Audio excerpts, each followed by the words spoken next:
Vamos dar continuidade à nossa série sobre tudo junto. Eu estava pedindo ao Senhor uma instrução, né? Como é que a gente fica 2, 3, 4 meses ministrando sobre um tema e a Bíblia, ela é inesgotável de temas.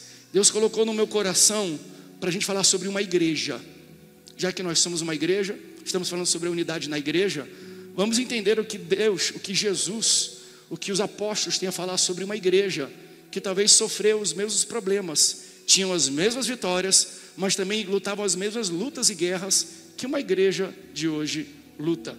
E eu fui tentar fazer uma análise para entender qual igreja citada na Bíblia pode se parecer muito. E eu vi que existe um fio em comum em uma igreja. O apóstolo Paulo, ele escreve cartas, epístolas para inúmeras igrejas. Então você vai ver Romanos, que é para Roma, os Efésios, aos Colossenses. A gente está estudando a segunda carta dele aos Coríntios, a igreja em Corinto. Então são cartas que o apóstolo Paulo dá para igrejas. Só que quando você chega lá em Apocalipse, Jesus, através do trabalho manual de João, mas é Jesus ditando, ele também escreve cartas a algumas igrejas. A única igreja que aparece nas epístolas de Paulo e também no endereçamento de Jesus no Apocalipse, enquanto João está na ilha de Patmos, é uma igreja, a igreja de Éfeso. E eu quero poder analisar que igreja é essa e tirar alguns paralelos entre os efésios e os joseenses. Amém? Abra sua Bíblia comigo em Apocalipse, capítulo 2, a partir do versículo 1. Eu vou ler na versão revista e corrigida hoje, tá? Existem algumas pregações, eu geralmente uso NVI, para quem é pregado aqui. Eu até falo, pastor, o senhor usa muito NVI. É porque quando você é pastor de igreja, você entende que a pluralidade dos irmãos aqui, você precisa facilitar um pouco a leitura. A revista corrigida, geralmente, ela tem termos que são complexos. Você gasta mais tempo explicando o termo do que pregando ele. Eu não gosto de explicar termo, porque é do grego, do aramaico, do hebraico. Nem português direito sei falar, eu vou falar do hebraico, né, do latim. Mas existem palavras e situações que a revista corrigida, para quem prega, realmente é melhor, a gente já está aculturado a ela. Mas eu quero que você acompanhe comigo.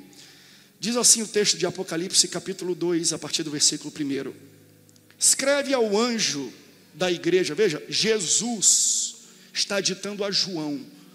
João, pega uma pena, pega tinta e escreve ao anjo da igreja que está em Éfeso. Isso diz, aquele que tem na sua destra, na sua mão direita, as 7 estrelas, que anda no meio dos 7 castiçais de ouro. Eu sei as tuas obras, e o teu trabalho e a tua paciência, e que não podes sofrer os maus, e pusestes à prova os que dizem ser apóstolos e não são, e tu os achastes mentirosos. Sofrestes e tens paciência, e trabalhaste pelo meu nome, e não te cansastes. Então Jesus está falando só coisa boa da igreja, mas Jesus corrige também a igreja. Versículo 4: tenho porém contra ti, que deixaste o teu primeiro amor. Lembra-te, pois, de onde caíste, e arrepende-te, e pratica as primeiras obras. Quando não, brevemente a ti virei, e tirarei do seu lugar o teu castiçal, se não te arrependeres. Tens, porém, isto, que aborreces as obras dos nicolaítas, as quais eu também aborreço. Quem tem ouvidos, ouça o que o Espírito diz às igrejas. Ao que vencer, dar-lhe-ei a comer da árvore da vida, que está no meio do paraíso de Deus.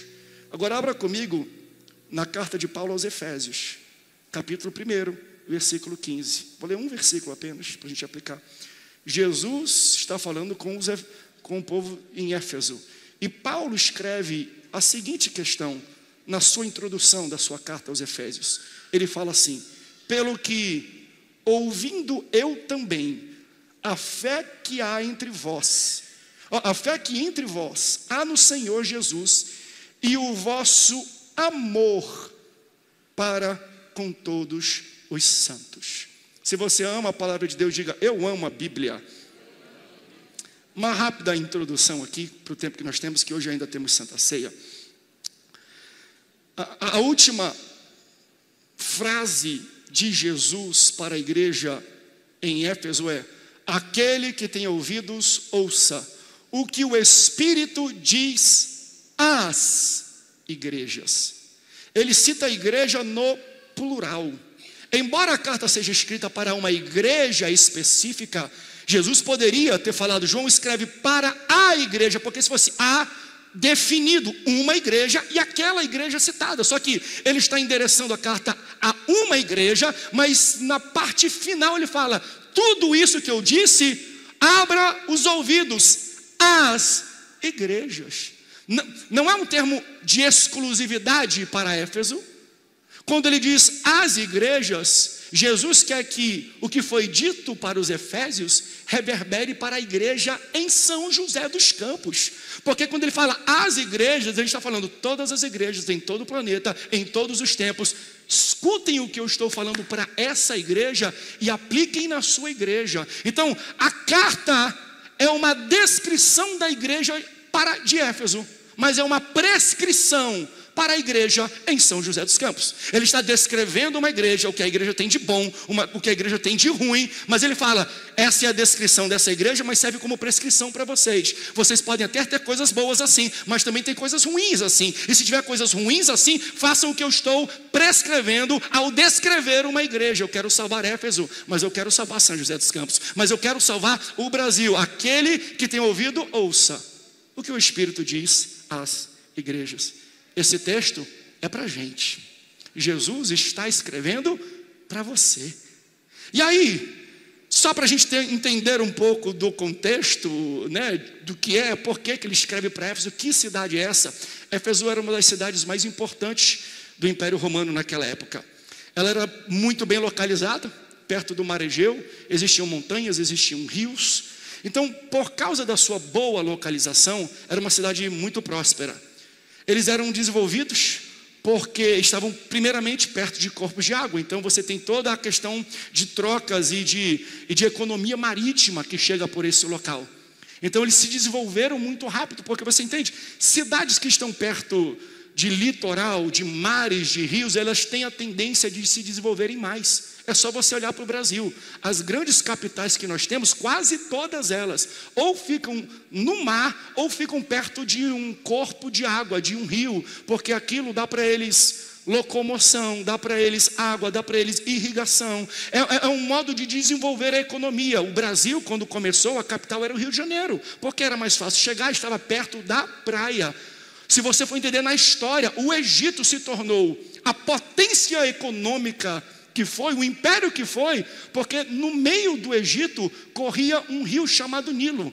E do Nilo eles tiravam irrigação, eles tiravam água, eles tiravam alimento, eles tiravam as suas riquezas. Então, todo o grande império, toda a grande terra, toda a prosperidade de um povo que morava e vivia ainda numa época de subsistência por agropecuária necessitava de água. O que para mim torna Jerusalém um enigma.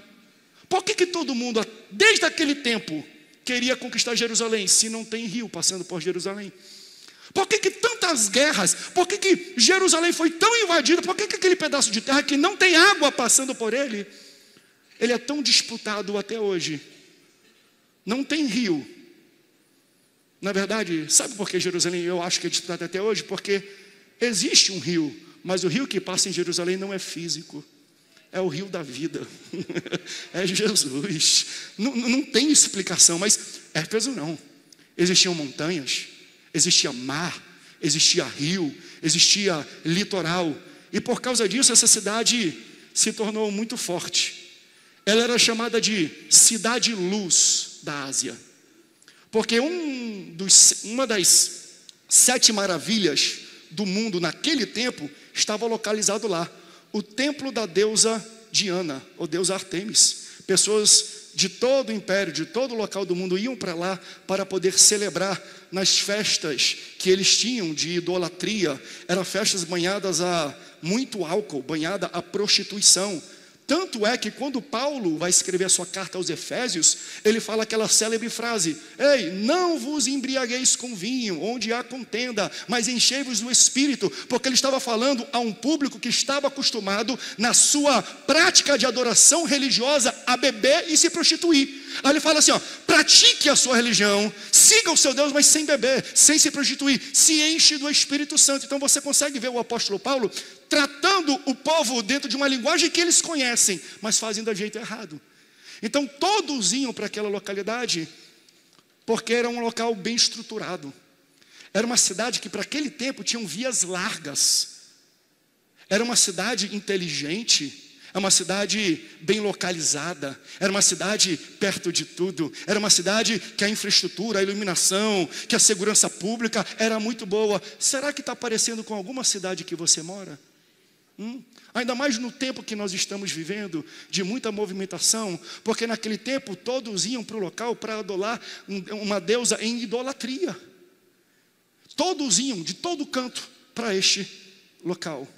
Então, Éfeso era uma cidade cosmopolita, mas uma cidade muito idólatra, avançada na sua arquitetura, na sua infraestrutura, e chamada de cidade-luz da Ásia Menor. Mas era cidade-luz para o mundo, porque no mundo espiritual era um submundo de pecado, de escuridão e de falhas. E é nessa cidade que Paulo, veja, eu estou falando de João em Patmos 40 anos depois, e eu estou voltando agora para Paulo. É nessa cidade que Paulo resolve instituir, iniciar uma das igrejas mais relevantes do primeiro século e da igreja primitiva. Se tem um local que precisamos instituir uma igreja, é em Éfeso. Uma cidade idólatra, uma cidade próspera, uma cidade de pessoas prósperas, uma cidade estruturada, uma cidade bem arquitetada. E como é que nasce essa igreja? Você entendeu a cidade, agora vamos entender a igreja. Paulo, quando está em Éfeso, ele encontra com 12 homens, que eram discípulos de João Batista. Aí eles chegam para esses discípulos e falam: vem aqui, vocês conhecem o batismo com fogo? Nunca ouvi falar. Nós conhecemos o batismo de João, esse de poder e de fogo, você não conhece não. Então vem aqui, Paulo impõe as mãos sobre esses camaradas, eles recebem o Espírito Santo e poder naquela hora. Quando eles recebem o fogo e o poder naquela hora, Deus dá um start, Deus dá uma faísca para o início de uma das igrejas mais potentes e mais avivadas daquele tempo. Ele passa a pregar nas sinagogas, só que as sinagogas se opõem à sua pregação. E olha que interessante, por que as sinagogas se opõem a esta sua nova mensagem, a mensagem de Cristo, a mensagem do Evangelho? O apóstolo Paulo passa a pregar em escolas filosóficas. Já que as igrejas daquele tempo não abrem as suas portas, eu vou entrar nas escolas filosóficas. Já pensou você entrando numa federal? Que aula que está tendo aí de sociologia? Deixa eu pregar sobre Cristo aí. Paulo foi para as universidades, para as escolas filosóficas daquele tempo, porque as igrejas daquele tempo não abriram as portas. Então, a igreja em Éfeso, olha que interessante, teve como gênese e origem universidades. A escola filosófica de Tirano, muito conhecida naquela época, foi onde por 2 anos foi hospedada o início da igreja, onde Paulo pregava. A cidade luz da Ásia só agora está experimentando o que é a luz do Evangelho. Lâmpada para os teus pés é a minha palavra, Senhor, e luz para os meus caminhos. Inicia, gente, um avivamento descomunal na cidade de Éfeso. Quer ver como o avivamento pega de vez? Atos capítulo 19, a partir do versículo 15, 16, 17, depois você lê em casa, pelo tempo eu não posso me ater a esses textos, vai falar que pega de vez quando pessoas pegam seus livros de feitiçaria, vão em praça pública e começam a queimá-los. Mas pastor, por que eles queimaram os livros de feitiçaria em praça pública? Olha que interessante, olha como é que é o trabalhar de Deus, gente. Porque Seva, os 7 filhos de Seva, foram expulsar um endemoniado. Aí quando eles chegaram com o endemoniado, eles falaram assim: ei, endemoniado, sai em nome do Jesus que Paulo prega. Aí o endemoniado fala: esse Jesus eu conheço, Paulo eu também conheço, quem são vocês? Rapaz, o endemoniado dá uma coça nos 7. Mas olha o que reverbera na cidade. Claro que talvez eles passaram vergonha, reverberou na cidade. Ih, apanharam de um cara só. Mas sabe o que reverberou na cidade? Rapaz, o endemoniado falou que conhecia Jesus e conhecia Paulo. Porque eles falaram que conhecia Paulo, o nome de Paulo, a autoridade de Paulo ficou conhecida em toda a cidade. Onde ele pregava, falava: até demônio conhece esse cara. E os endemoniados foram os testemunhas do poder e da autoridade que havia sido carregada e levada sobre Paulo. Você está entendendo isso? Olha como Deus é maravilhoso. Quem foi que testemunhou o poder e a unção de Paulo? Demônios. que o povo incrédulo ouviu que um endemoniado falou: eu conheço Paulo, Paulo começou a ser respeitado, reverenciado, entendido como homem de poder. E foi o testemunho dos endemoniados que transformou o pensamento do povo. Foram em praça pública e jogaram os livros de feitiçaria. Alguém pode dar um glória a Deus por isso? Porque quando Deus quer, até demônio testemunha o seu poder, a sua glória e a sua autoridade. Só que você vê que o crescimento da igreja mexe com a economia da idolatria.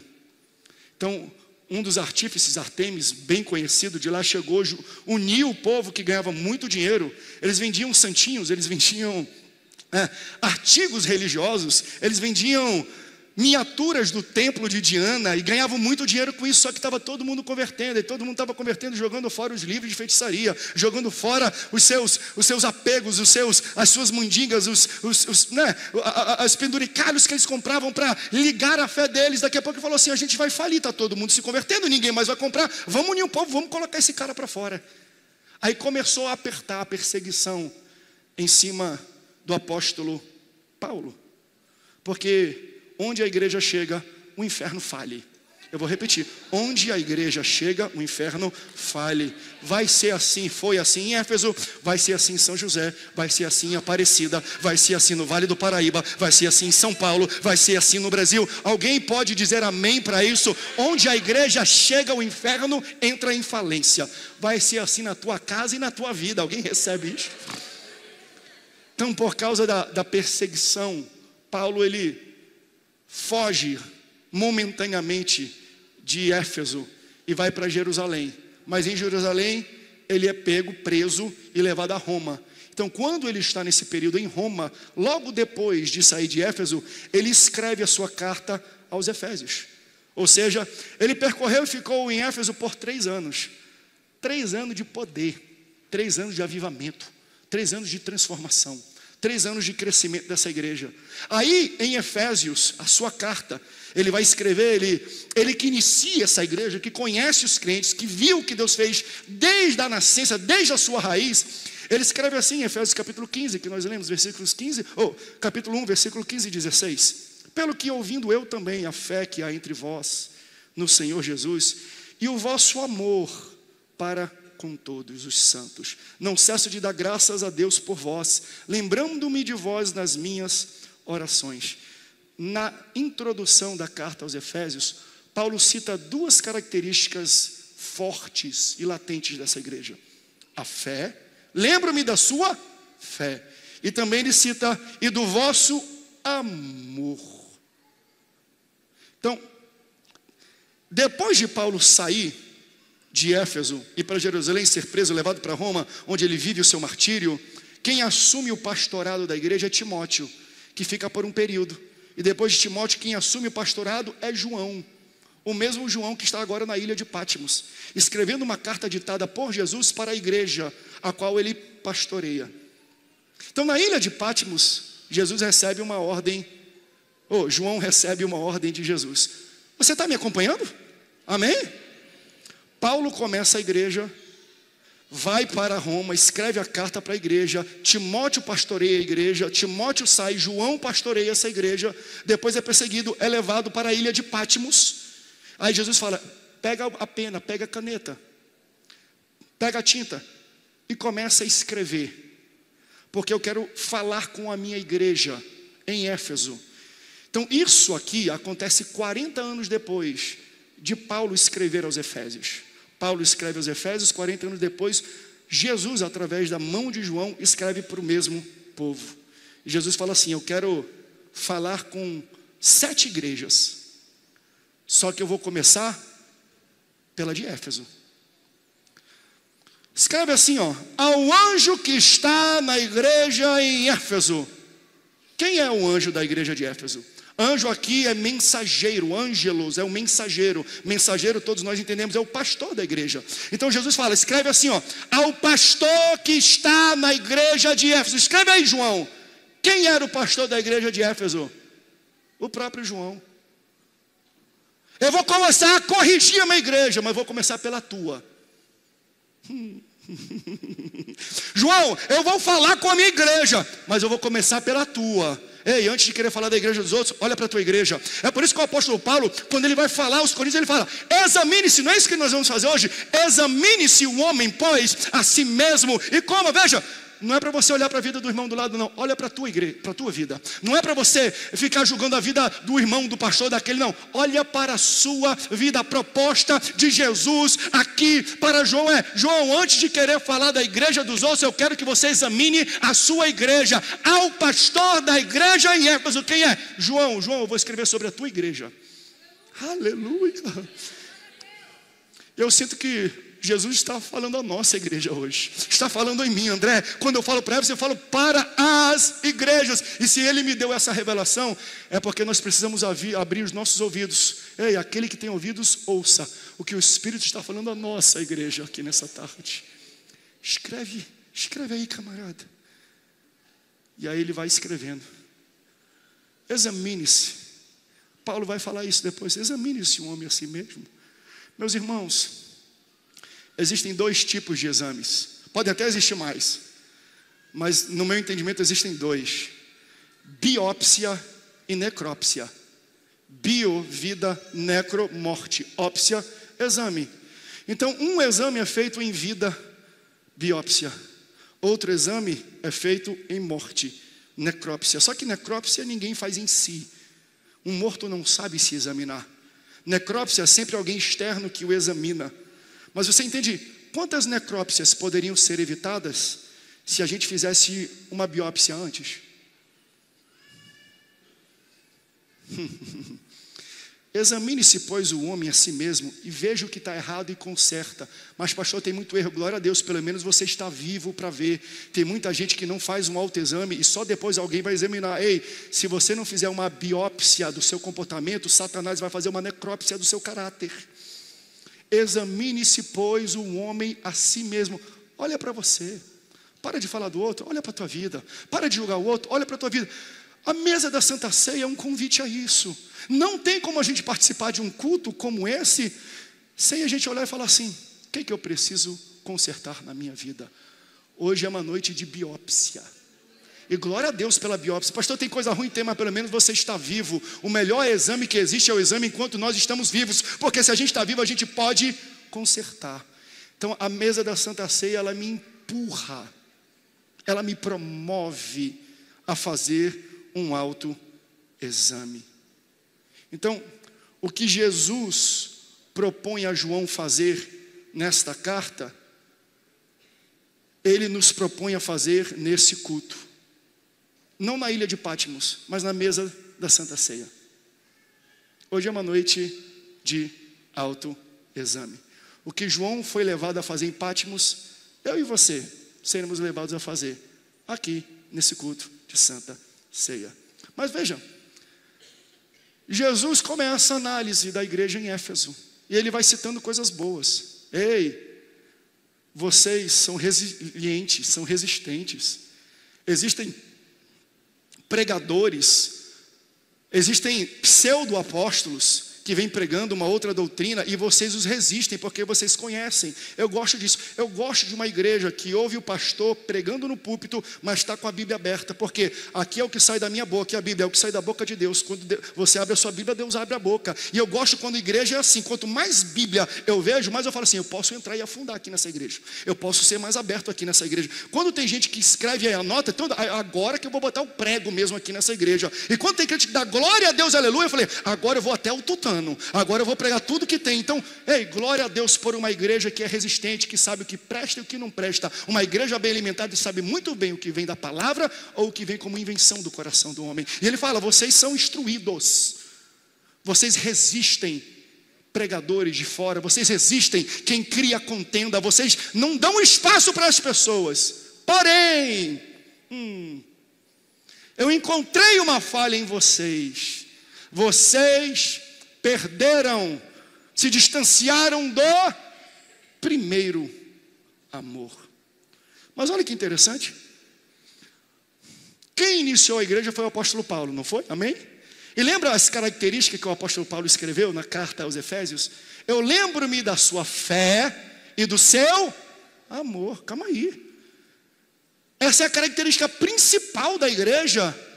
Não só isso, ele está escrevendo ao pastor da igreja. Quem é o pastor da igreja? João. João, o apóstolo do amor. Filhinhos, amai-vos. Filhinhos, amai-vos. Quando ele vai escrever esse evangelho, amai-vos, amai-vos, amai-vos. João, deixa eu falar uma coisa para você. Uma igreja que cresceu em amor, com um pastor que é amoroso, perdeu o amor. Está na hora de retornar ao primeiro amor. Você entende que às vezes o que mais nos distancia do propósito de Deus não são as novas coisas que a gente deixa de fazer e empenhar, mas são as antigas que foram os marcos iniciais daquilo que nos trouxe até hoje. Porque existem igrejas que têm como identidade, como marca, algumas essências, mas quando a gente vê tanta coisa ao redor, a gente larga a essência para correr atrás de outras coisas. Jesus olha e fala assim: ei, vocês deixaram aquilo que é a essência, aquilo que identificou, aquilo pelo qual vocês são lembrados. Se você for lá fora e falar: vem aqui, Assembleia de Deus, sabe qual é a primeira coisa que vem na cabeça de uma pessoa?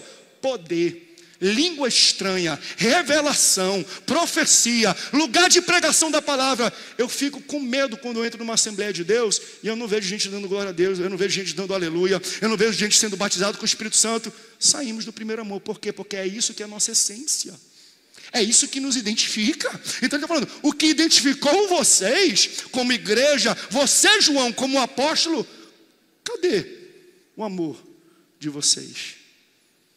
Ei, a pregação da Assembleia de Deus é: Cristo cura, Cristo salva, Cristo batiza com o Espírito Santo e Ele em breve voltará. O dia que a gente parar de pregar essas coisas, nós esquecemos o primeiro amor, porque essa é a essência da pregação da nossa igreja e do chamado que Deus tem para nós.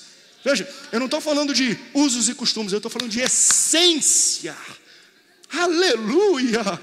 Ei, meus irmãos, Cristo cura, Cristo salva, Cristo batiza com o Espírito Santo e em breve Ele voltará. Se você esqueceu essa mensagem, volta para o primeiro amor, porque a transformação não começa com os outros, começa com a gente.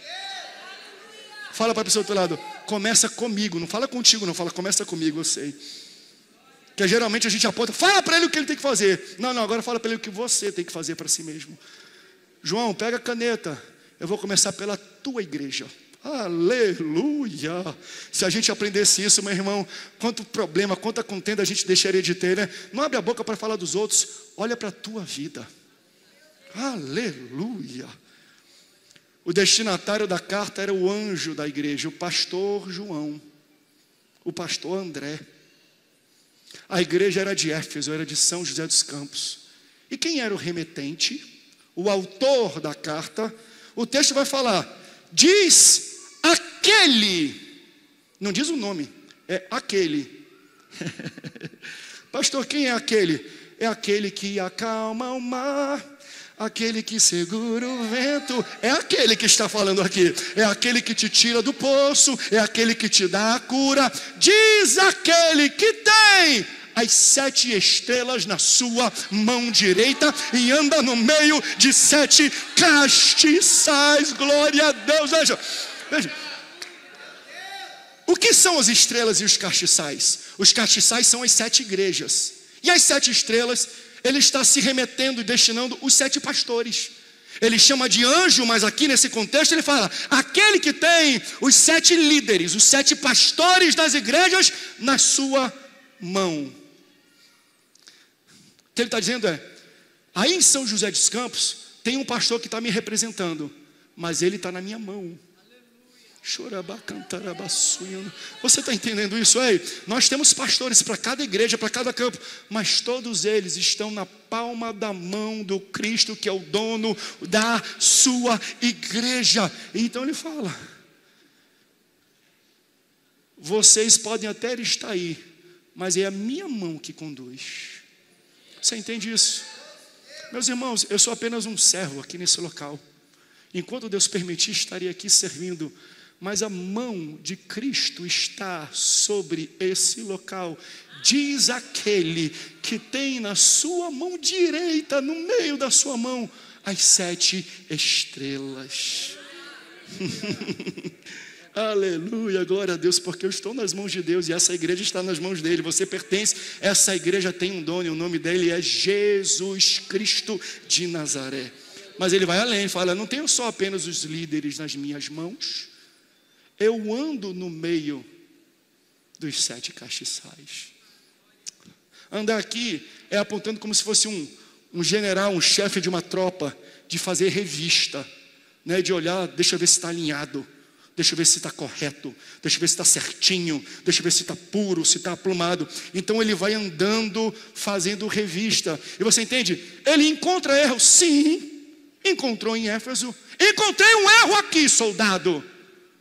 Você entende? Igreja tem erro, é óbvio, mas Jesus está no meio dela. Eu vou repetir isso para você, porque às vezes a gente tem tendência a falar assim, não gosto porque tem gente que fala, não sei o que, Jesus não está não. Jesus está na igreja, ele está andando no meio dos 7 castiçais. Meu irmão, Jesus está aqui nessa tarde, e ele está andando fazendo revistas, e ocasionalmente nós não somos perfeitos. Ele pode achar uma falha em mim, uma falha em você, mas ele fala, ei, vamos consertar. Porque eu não sou um Deus de empurrar com a barriga, eu sou um Deus de resolver o problema. Eu sou um Jesus que resolvo agora. Olha, atenta para isso. Lembra de onde você caiu. Então você entende? Jesus, ele analisa e exalta primeiro as qualidades, mas depois ele também alerta para os nossos defeitos. Mas o que eu aprendo com isso? Eu aprendo que tem erro na igreja? Tem. Tem dor de cabeça? Tem. Tem desentendimento? Tem. Mas Jesus está andando no meio dela. O que me faz pensar que isso aqui só dá certo por causa de Jesus.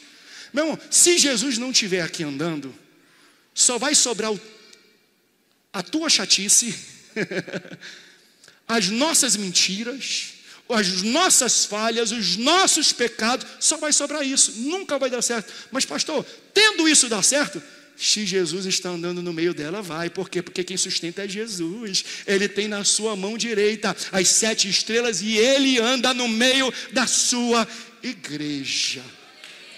Ele vê os acertos, ele aponta os erros e endereça os problemas para que eles sejam resolvidos. Éfeso, São José, volte ao primeiro amor. Vocês esqueceram dos fundamentos. Irmãos, preste atenção nisso. Problemas internos precisam ser resolvidos internamente. A resolução de problemas na igreja primitiva é uma coisa que me fascina. E que hoje é muito difícil da gente alcançar o que eles faziam, não pela nossa incompetência, mas pela proliferação da igreja e pela geografia. Deixa eu explicar para você, coloca para mim um mapa na tela, por favor. Jesus, ele está escrevendo cartas para igrejas nesse contexto. Isso aqui é a Ásia. Depois você vê no mapa mais ampliado, veja, isso aqui não é um bairro, não é centro satélite. Isso aqui são cidades. Então, num tempo que você não tinha boas estradas, você não tinha carro, você não tinha combustão, não tinha avião, as pessoas iam a pé de um lugar para o outro. Então, por exemplo, se eu estou em Éfeso e eu tive uma dor de cabeça com a minha liderança, vou embora, eu não quero mais estar nessa igreja, eu vou lá para a igreja de Esmirna, daqui a 3 meses eu te vejo. Entende isso? Se um crente, se um líder teve um problema dentro da igreja, ou ele resolve, porque não tinha uma outra igreja para frequentar. Eu não estou falando de igrejas que às vezes machucam, não. Eu estou falando de uma igreja que Jesus está no meio dela. Esse é o contexto, é uma igreja que João é o pastor, o apóstolo amado do amor. Fala, tem erro. Você é um bom líder, mas tem erro. Mas quando tinha um problema na igreja, o crente falava assim, não, eu vou para outro ministério, eu vou para outra igreja, eu vou para outro local. Naquele tempo não existia essa opção. Olha que interessante. Então, se alguém tivesse um problema na igreja, meu irmão, ama mais, retorna para o primeiro amor e resolve. Veja, é óbvio que nós temos muitos desvios nos dias de hoje. Igrejas e lideranças tóxicas, não estou me referindo a elas, porque, e abro aqui um parêntese muito grande, são minoria. Me dá uma raiva quando as pessoas falam, a igreja do Brasil está perdida. Eu falo, quem é tu para falar da igreja? Aí eu pergunto, quantas igrejas tem no Brasil? Nem o número de igrejas tu sabe que tem no Brasil. Ah, porque eu vi uma igreja, não são todas as igrejas. Mas aqui existiam boas lideranças, igrejas boas, mas tinham problemas, porque mesmo com uma líder você vai ter problema. E problema é para ser resolvido no contexto. Se você está numa igreja saudável, não sai dela. Não sai dela, não. Tenta resolver como Jesus resolvia na igreja primitiva, porque não tinha a opção de semana que vem, domingo que vem, terça que vem, eu não vou lá no templo sede mais, eu vou na outra igreja, eu vou no outro ministério. Eu vejo vocês daqui a 3 semanas, que eu tenho que ir lá para Esmirna, que é a igreja mais próxima. Você entende como é que era o negócio? Jesus passava e falava assim, ó, amem mais, porque não tem outra opção. Não tem uma outra igreja. Aleluia. Quem está entendendo que o Espírito está ministrando a sua igreja? Problemas precisam ser resolvidos e não ignorados. Só que aqui Jesus fala, tenho porém contra ti que deixaste o teu primeiro amor. Como é que resolve? Lembra-te, pois, de onde caíste. Eu tentei ler e reler, veja, ele não diz, lembra-te onde caíste, não, é de onde. Então, onde aponta para a geografia, de onde aponta para a altura. Eu caí no chão, de onde? Da cadeira. Por quê? Porque Jesus vai chegar com Pedro e vai falar assim, Pedro, entendeu, Senhor? Tu és o Cristo, o Filho do Deus vivo. Tu entendeu a revelação, Pedro? Sobre essa pedra edificarei a minha igreja. Um edifício cresce para onde? Para cima. A igreja, ela tem que crescer para cima. Ela tem que apontar para cima. Então ele falou assim, vocês estavam subindo, vocês caíram de uma altura, de um local que estava sendo construído em algum momento. Por que a gente cai às vezes? Às vezes nós caímos, gente, não por falta de trabalho, mas por excesso dele. Porque o texto depois vai falar, eu vejo como vocês têm trabalhado, eu tenho visto as obras de vocês. Veja que trabalho e obra não é a mesma coisa? Não. Trabalho é quando eu me empenho sul. Obra é a intenção com que faço. Porque tem muita gente que está trabalhando na igreja, mas não tem o coração na obra. Então às vezes a gente trabalha, achando que está promovendo a obra de Deus. Deus está falando assim, vocês caíram há muito tempo. Como assim? Porque a igreja foi feita para ser edificada, e edifício sobe. O grande problema é que nós trabalhamos muitos, não para crescer a igreja, mas para enlarguecer a igreja. Ou seja, trabalhamos mais para comprar terrenos, aumentar do que fazer missões. Quando se fala numa igreja mais de arrecadação de dinheiro para comprar terreno do que fala de missão para evangelizar, a gente não está crescendo, a gente está enlarguecendo. Você está entendendo a visão de trabalho e de obra? Obra é para Deus, trabalho é para homem. Então quando a gente trabalha muito, empenha muito, e não fala de missões, de evangelismo, de crescimento, de batismo, de pessoas que estão aceitando a Jesus, nós não estamos edificando a igreja, estamos enlarguecendo ela. Então, ei, lembra de onde vocês caíram e retorne ao primeiro amor. Não deixaremos o nosso ativismo tirar a nossa fé, tirar o nosso compromisso. É uma das coisas que eu, como pastor, mais luto em casa, de verdade. Veja, existe uma diferença muito grande, gente, entre ler a Bíblia para pregar e ler a Bíblia para ser crente. E eu luto com isso. A Nayane briga comigo. Ela fala assim, não estou vendo, estou lendo a Bíblia, não. Eu li para fazer mensagem, não. Tu leu para pregar. Tu não leu para ser crente. Tu está orando para ministrar, mas não está orando para ser crente aqui em casa. Eu não quero que tu ore como um pastor da igreja. Eu quero que tu ore como sacerdote e pai da casa. Porque muitas vezes a gente... Ai meu Deus, o Espírito está falando da igreja, né? A gente mistura tempo para Deus com tempo com Deus. Tempo para Deus é o que eu estou fazendo aqui. Eu estou 40 minutos ministrando. Isso aqui é para Deus. Mas cadê os meus 40 minutos no secreto na minha casa? Aquilo é com Deus. Aqui eu prego para ser pastor, lá eu oro para ser crente. Aqui hoje eu li a Bíblia para ministrar uma palavra, mas eu preciso ler a Bíblia na minha casa para quê? Para ser crente. Uma coisa é edificar, outra coisa é enlarguecer. Uma coisa é trabalhar, outra coisa é fazer a obra. Então ele fala, vocês trabalham muito, e estou vendo as obras de vocês, e estou vendo os trabalhos, mas cuidado, porque vocês deixaram o primeiro amor. Retorne. Onde é que é o primeiro amor? Nos fundamentos. Volte ao início, ele diz. Então o que ele está falando é, o que moveu a tua fé, a igreja e o teu trabalho. Pode tocar bem baixinho aí, por favor, para mim. O que moveu para vocês iniciarem? Volta para aquilo. Eu não quero o teu trabalho, eu quero a motivação. Você começou com uma boa motivação, mas você trabalhou tanto que a tua motivação mudou. Então você trabalha na obra, mas não tem como motivação a obra.